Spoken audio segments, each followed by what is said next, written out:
Okay, welcome to Cardio Goth, an exploration of metaphysical fitness. I'm your host, Daniel Wakefield Paisley, and I'm joined today by Abby. Hi, Abby. Hi, Daniel. How are you? I'm pretty good. I was looking for just a synopsis, how you got to, if you were to describe how you got to where you are in a paragraph, what would that sound like? Can you do that? Yeah, absolutely. So I guess my few sentences I would give are, I've been running since I was a kid. I went to college and studied writing and art. I was a graphic designer for 9 years. And during that time continued running, and it was always something on the side for me. Started going to the mountains a lot when I lived in California. Decided I really loved that. Wanted to build my life around that.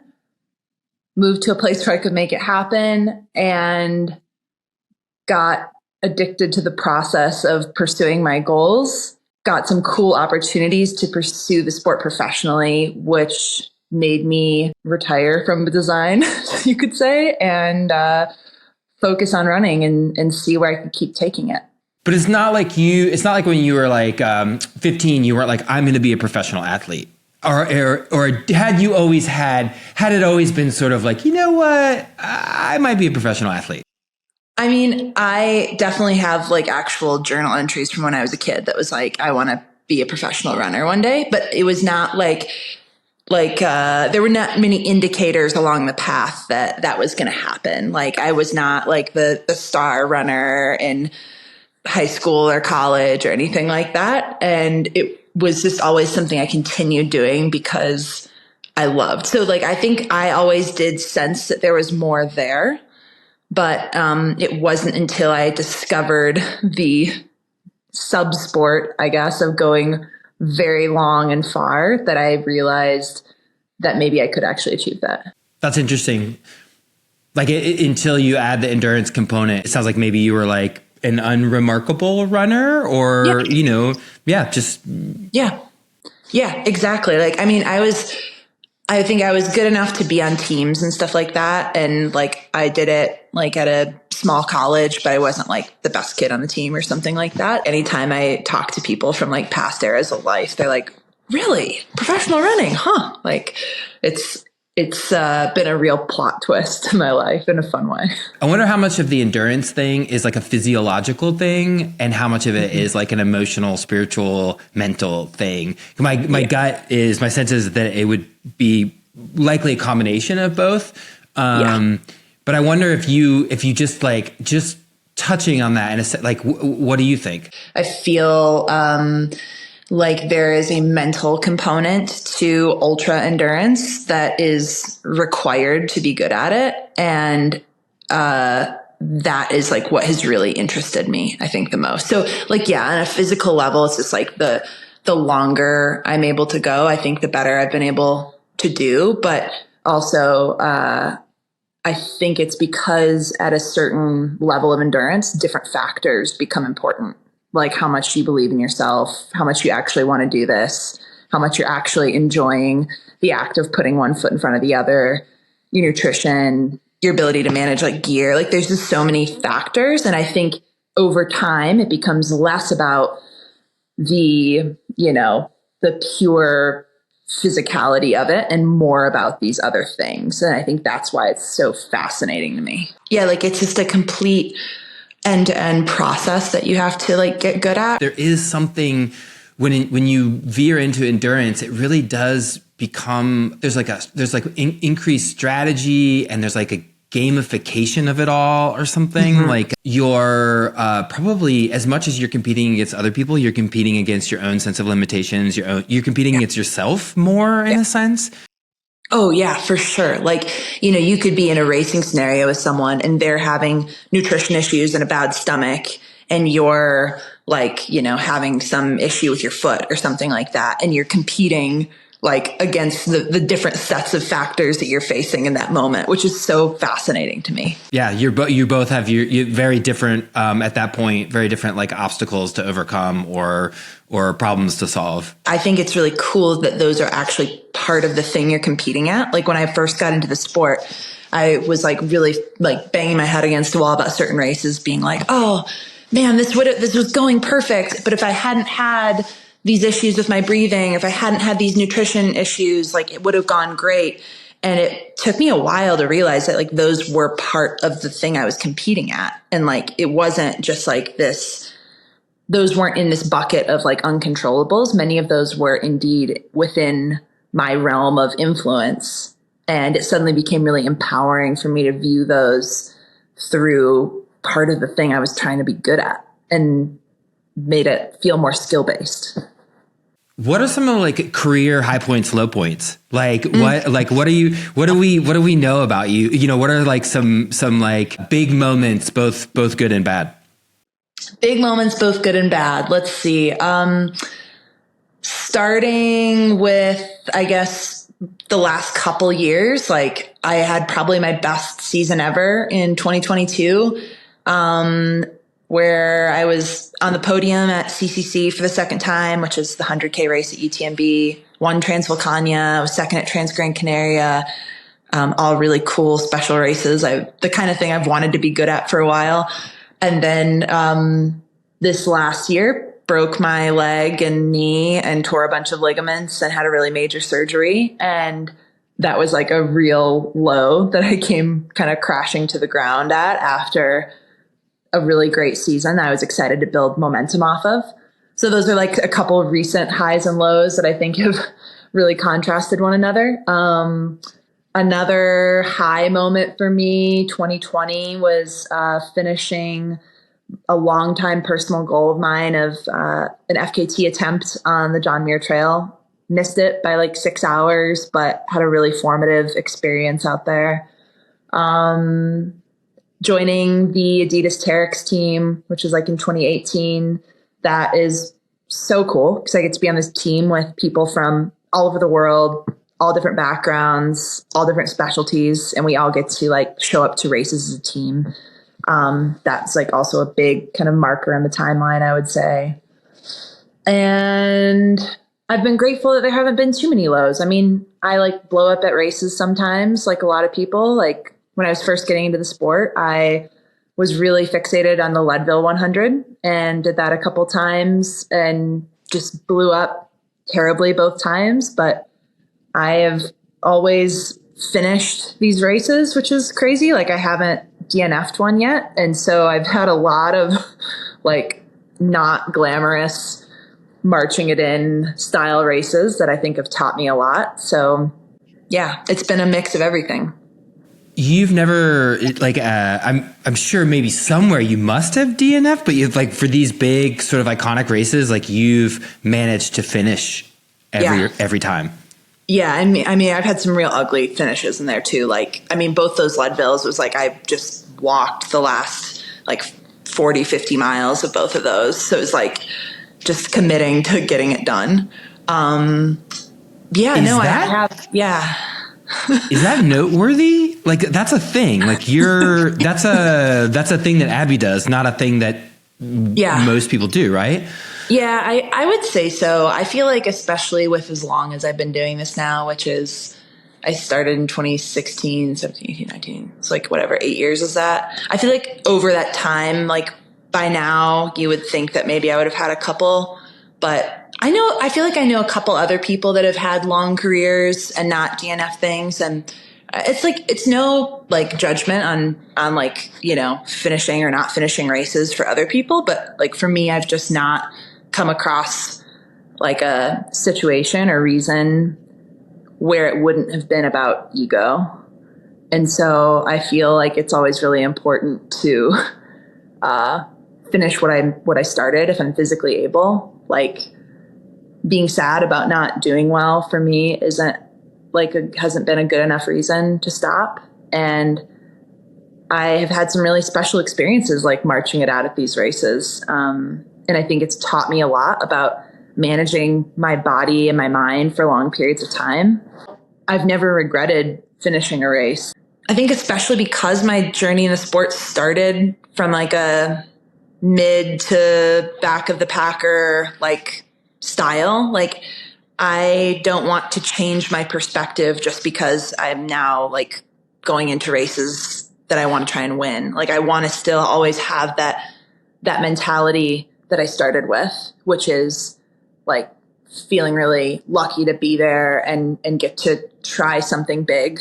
I wonder, is it something that you're now aware of, like it's a signature thing, and so now you feel like it's on brand in a sense? Or I wonder if you really just I wonder, like, it's like, it is interesting. I also I love the idea of like it as an educational tool. Like, okay, what are we going to learn here? Like everyone's going home, they're packing up the tables. Well, I think like you bring up an interesting point, because like I think like late in these things, like say 100-miler, like very rarely do we get to practice being in the situation of being like 20 hours deep and seeing like how our body reacts. So I always am like trying to be open to seeing like, can I turn it around with nutrition? Can I, like find a fresh pair of legs out there? Like what kind of data points can I gather about myself in those late hours of something? Because we don't always get many chances to do that. So I feel like that has over time added up to being like a good amount of experience like late in races. But I guess like to your note of it maybe being like a signature thing, there is definitely a part of me now that like it's a mode that I get into where it's like, we've been here before. Hello, old friend. Like time to march it out. And I wonder too, like to me, like I immediately go to a place of like results are the key metric, that you are judged on, that, that's how much money, that's your earning potential, that's your relevance in the sport. But, a professional endurance athlete, maybe there's this whole other side. All the things that you can learn, all of the experiences, like some of my favorite experiences are like at the absolute brink edge, like in the depths of despair, like where you are literally sort of in an altered state. You could have some 4-hour conversation with yourself that like is big, has real lasting value. Oh, totally. I mean, like one of the years that I like had a rough go at Leadville, like in the last 10 miles one year, I like turned it around and was able to start running again. And like within the last like maybe 5 miles of the race, I went to running like as hard as I could again, and like closed like the race like in what felt like a sprint. It's probably still pretty slow, but like I just felt refocused again. And I remember thinking that day, like I learned something about myself. Like I learned that even when it seems like it's long gone, like there's still a fight left in me. And I don't know if I would have known that it could turn around to get there if I hadn't given myself the chance to do so. But like, I think, when you bring up the career part, like like definitely part of my job as an athlete is to try and go to big races and do the best I can. But I also see a big part of my job as telling about it and talking about my journey there. And I feel like a commitment to sharing honestly about my pursuit of these things and how hard it is. And I think that's something that we can all relate to across the field of these things is how difficult pursuit of these things really is. And even if it's not a great result for me out there, I feel a responsibility to always share openly about it and give it my all through the end, as long as I can keep doing so. I mean, I would say too that like in an even bigger way, sport, endurance, like these kinds of like outdoor sort of like tests of your physical, spiritual, mental, emotional kind of like limits. There's like a real like healthful wellness component to that, right? Like this is something that like can sustain you through your life. It's like if you happen to spin out on the reg, like it's a way to reset your brain. It's like kind of maybe necessary. And so if you're a professional athlete and you're exploring sort of the depths of possibility and the depths of your experience on all these fronts, not just the physical, and not just like a results based kind of perspective or whatever, like, yeah, you're actually like, it is instructional. You are helping people realize that like it's healthful. Endurance is pretty relative. Like you can go out and suck. But like I can suck just as hard as you. Physiologically, you're better, and that's fine. I love that. The edge is relative. Yeah, exactly. So I think that's like, the exploration of the edge is actually, I do kind of think of that as your job. Yeah, no, exactly. And I feel like, I mean, because it is all relative, like we can all share the things that we're learning along the way. And that's like partially what makes it special, is that our ceilings are all different, but we're like enjoying the process of chasing that.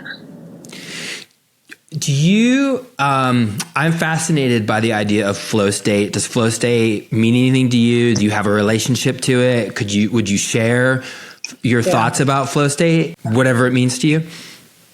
Yeah, absolutely. I mean, I think it's something that I obviously kind of have had to develop a relationship with, like late in like big, long objectives and races and stuff. But I also am trying to find that on a regular basis. I think especially getting to a place in my training where I'm trying to like hit certain metrics or like, you know, times on things or get the right workouts, like it can be easy to get too focused on the numbers, and like returning to that place where I'm in touch with like the rhythm of my body and my cadence and my breath work and like my effort is something that's important to me. For me, like flow state often comes through repetition. And so I often really enjoy getting to repeat the same routes by like where I live regularly, and knowing how I feel at certain points, or how I usually feel this by the time I hit this rock, but then it gets better. And then, you know, I'm able to recover at the top. I like having those kind of personal markers of like with where I'm running and how I'm feeling. So anytime those get to connect for me, that feels flow state. I also feel like maybe this isn't the scientific definition of flow state, but I also feel it kind of like in the rhythm that I pursue training. Like I really like running like around sunset every day. And like for me, that's just like my favorite time of day to do that. And I enjoy trying to find, like to set up my day in a way that, you know, I'm running at the time of day that I enjoy, where I can connect with like the place I am and feel most like myself. So I think of it like in a greater sense too of how I'm structuring my days to just try and feel like me and set myself up for my own version of flow. Like it's not, for me, it's not like a 6 a.m. grind. Like that's not that. I don't feel like me at 6 a.m. I don't feel connected to my place on this earth. I've never been in flow state at 6 a.m. Me either. No, exactly. Period. Yeah, like, and so I feel like unless it's 6 a.m. the next morning and I haven't gone to, you know, like if it's 6 a.m. that I literally, you know, walked into 6 a.m. Okay, maybe. Like, I mean, I think flow state is a really personalized thing. So it's not just finding like this generic state of flow. It's finding like your flow state.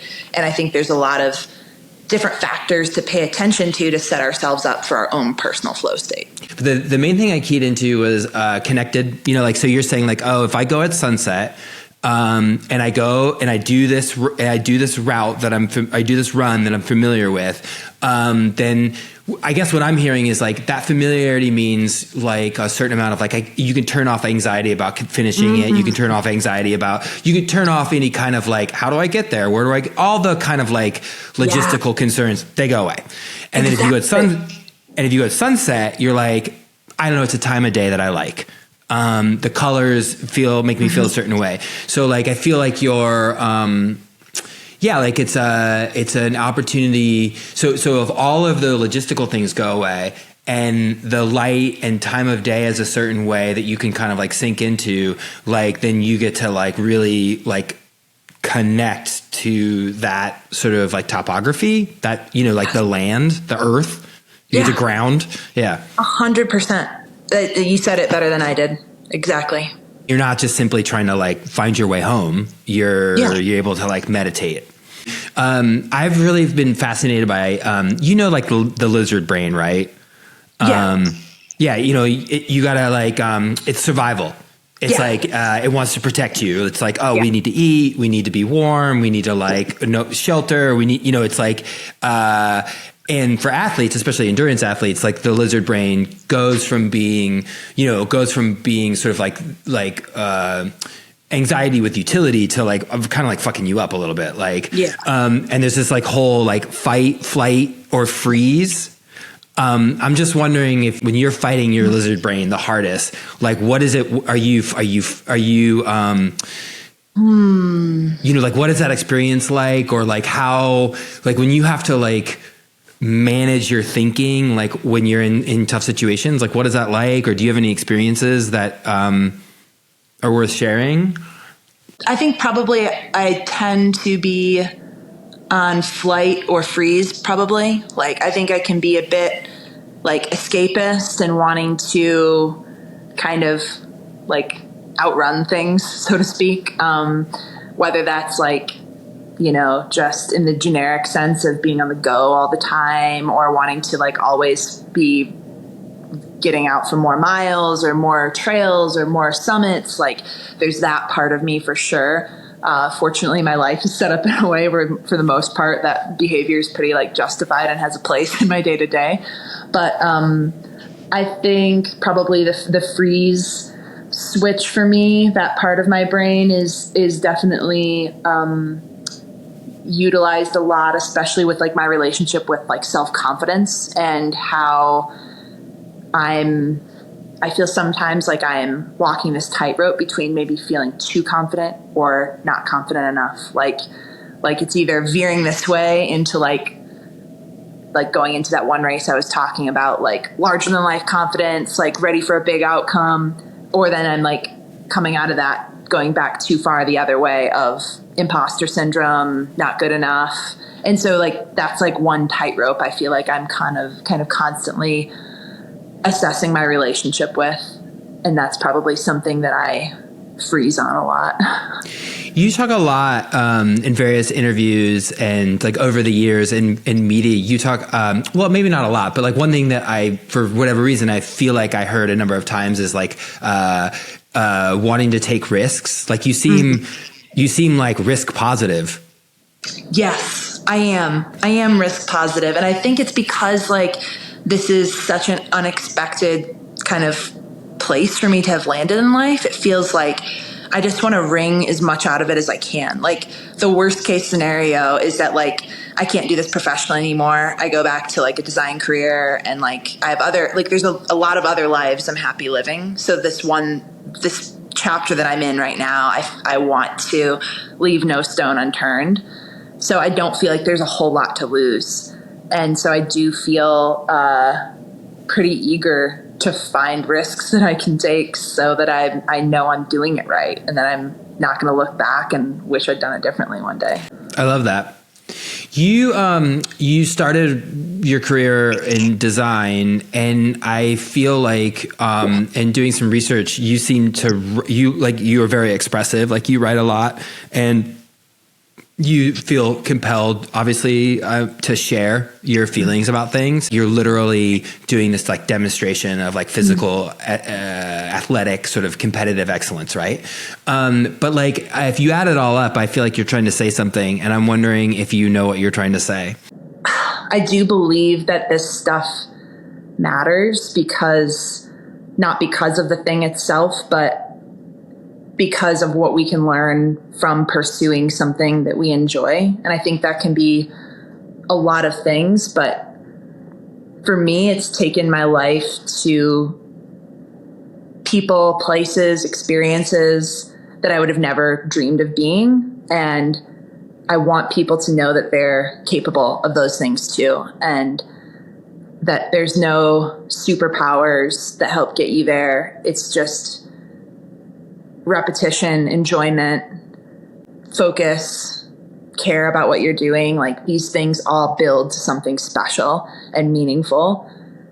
And I don't know, I just want more people to be able to go have that moment of being lost in the middle of the night in the woods, or finishing something that they never thought was possible, or catching a sunrise with their friends, or whatever it is. I want more people to have those moments, and I want them to feel like they're more accessible to them than they might think.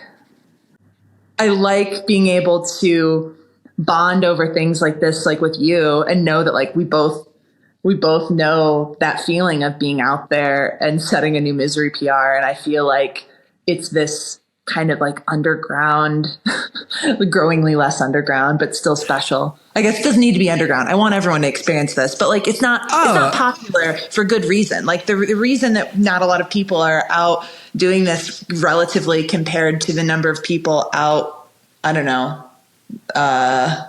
TikTok on Instagram. Yeah, exactly.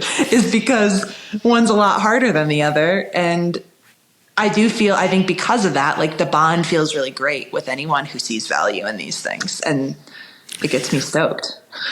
The bond thing is interesting. Oh man, there's a couple of things. Okay. So there's the finding comfort with discomfort, I think has some there's some utility in that to like it's reminding oneself that like, wow, like simple things really are wonderful and just it's like really appreciate it. It makes you, it's like a form of appreciation, right? Like, oh, like these simple things, like laying down in your bed is like, oh yeah, I'm good. If I can do this, I'm good. And then there's also like the transformative thing. Like you've gotten to the edge. It's funny to, both in this conversation, you've gotten to the edge a couple times where you're saying like, okay, you get to a certain point and then there are all the, and then you're in like every day, Abby. And then we go Abby plus. There's some kind of altered state, and it could be like you're dealing with like hunger, or maybe you're literally like nighttime can do this to you because it just fucks your eyes up and makes things weird. But like you go from like state, your normal natural state into some other altered state, and there's so much in there to like be learned and experienced, and like. And it's hard to talk about because it's so probably personal and different for everyone. Yeah. Yeah. No, spot on. Yeah. It's like, I feel like the things that like me plus, I guess that you're referring to has made, I don't know, it makes the me normal feel like I'm just living the kind of life I want to live. Like I feel like I'm making the most of my time by getting to like see new places and get more hours in the day. And like, I think one thing that like, even when I was injured this summer and this fall, like the days flew by so quickly when I was in this like kind of like vegetative state of just like being on the couch, passing time. And like, I think I was really hit with the urgency of time and how special it is that we have this chance to be here on this planet and to do whatever it is we want to do with our lives. And it makes me want to fill my life with as much of that as I can. And I do feel like a renewed hunger for that now that I had a long stretch where I wasn't able to just go tag the peak behind my house or catch a sunset somewhere. Like this all won't last forever. We don't get to just do this forever. Misery PR is being like, I think for me, the way I would describe it is like punk, just punk. It's just like, it's, it's not easy, not expected, not predictable, but it it's worth it. Yeah. So there's this idea that like awe, that we talk about awe all the time, like, and usually it's like the Grand Canyon is awesome, and there's like, you feel in awe of its like scale, right? The scale is just fucking insane. It's the easy one. It's the first one. But apparently, there is I'm going to forget the name of it, but like, it's basically collective. I think it's called collective effervescence. And like, so that is that, like, if you and we go have this like insane overnight, like trail run, problem solving weather event, and we have to work together. We have to problem solve together. The idea of like, that sharing that can have longer lasting and more impactful health and wellness benefits, like physiologically, like in your body. Like, we do this thing and we problem solve this thing and we do it together. Like that, like has, like, it literally is healthful. Like, it makes your body function better. And so I keep hearing that like community, I think a lot of it is like problem solving and sort of like negotiating like challenging circumstances together.